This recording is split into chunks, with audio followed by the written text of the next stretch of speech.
Magnificent! Absolutely magnificent. Yes, when I heard the music coming from up in the clouds, I was so stunned I could barely think or move. I felt like it had a special kind of hold over me. Or maybe it was the adeptal power within the music. And the ensemble at the end was truly sublime. I felt like I would have started to cry if I hadn't been one of the performers on the stage. Magnificent! Well, Lady Ningguang, the Tianquan of the Liyue Qixing, has invited me to visit her again at Yujing Terrace to discuss a long-term collaboration plan. I do hope everything goes well and that we have more opportunities to collaborate in the future. The next time we have another performance, you'll have to come. I will save the best seat for you. I've already given her my thanks in person. This is what she said. It is only natural to lend a hand when we see someone in distress. The wonderful music you brought to Liyue is worth far more than gratitude. Truly, I felt so honored. But I've also made a decision for myself. I will strive to create even more wonderful, original music for this era.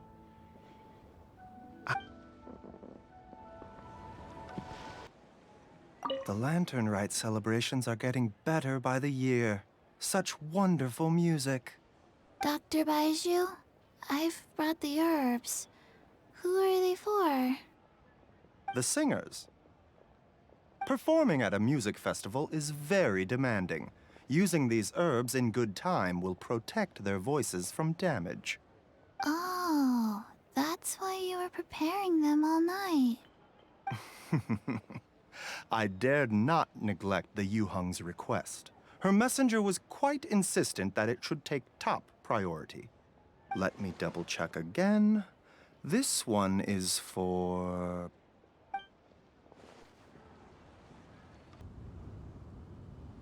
Hey, don't tell me you called me over for just a game of chess. You have to be more specific, Captain Beidou. Is it that you find playing chess an uninteresting activity? Or that you're unhappy about my lack of novel ideas?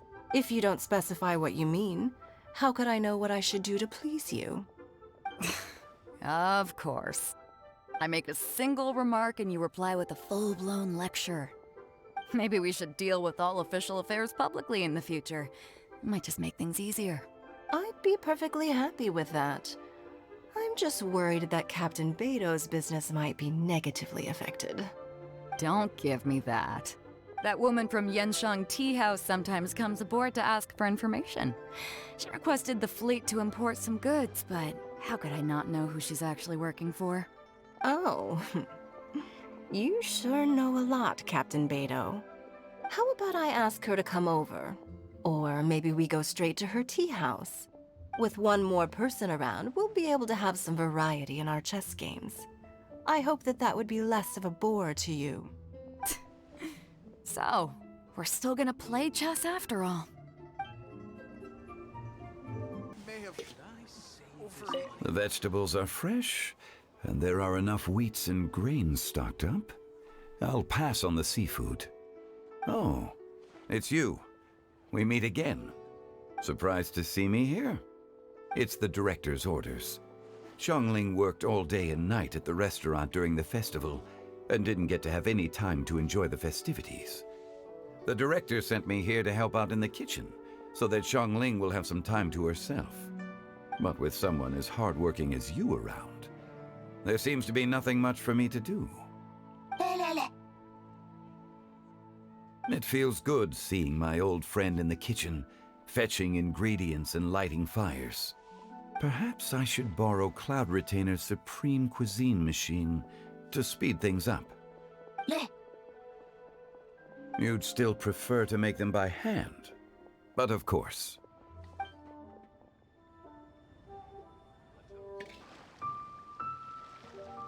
This is such a cool ship! Facing the sea breeze and gazing out at the soaring seagulls, makes me want to sing out loud! Kazuha, how about I stay here and be the ship's resident bard? What are my prospects? With your level of artistic finesse, I'm sure nothing will go wrong. But I'm afraid the sailors aboard are not the most versed in the arts. They probably wouldn't understand the deeper meaning your poetry holds. You can't say that for sure. Poetry is spur-of-the-moment creations. Anyone viewing the same sights and experiencing the same atmosphere would surely understand. There's a port in Mondstadt too, but I rarely get the chance to board any of the ships. Speaking of ships, everything's perfect about this one, except... Kazuha, could you tell your captain that my height says nothing of my age? I'm way past drinking age. How often does one get to enjoy a seafood feast on a ship? It'll be a real shame if there isn't anything stronger to enhance the food. Pretty please?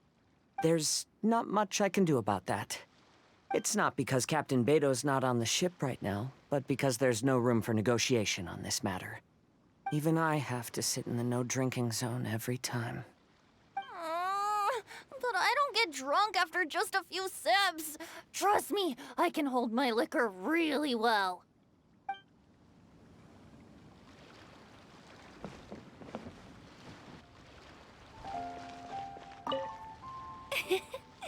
Xingqiu, you have to be honest.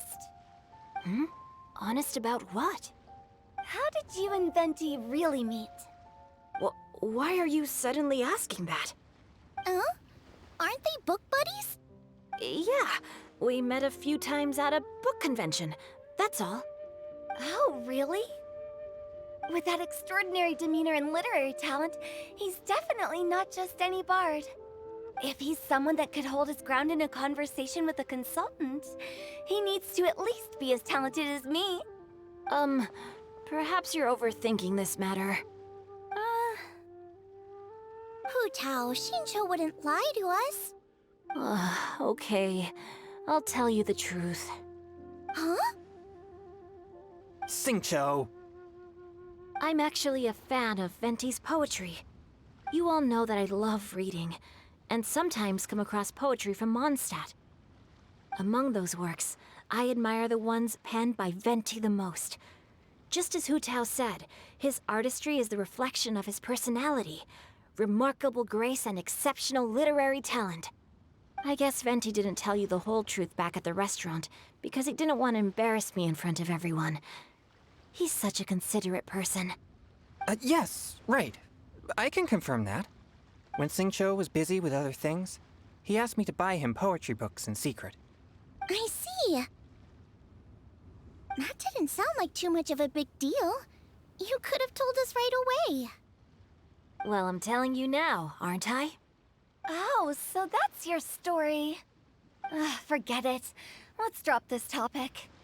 It's not often that the four of us are all together. What should we do next? Hide and seek, hopscotch, or some shopping? Since there's 4 of us, why don't we borrow a mahjong set?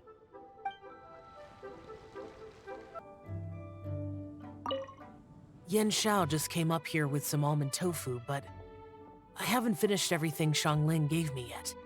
You should try some too. I'm not as experienced in tasting mortal food as you, and I couldn't tell the difference. There must be many different stories to tell of the hustle and bustle of the mortal world, too. You can tell me. I will listen.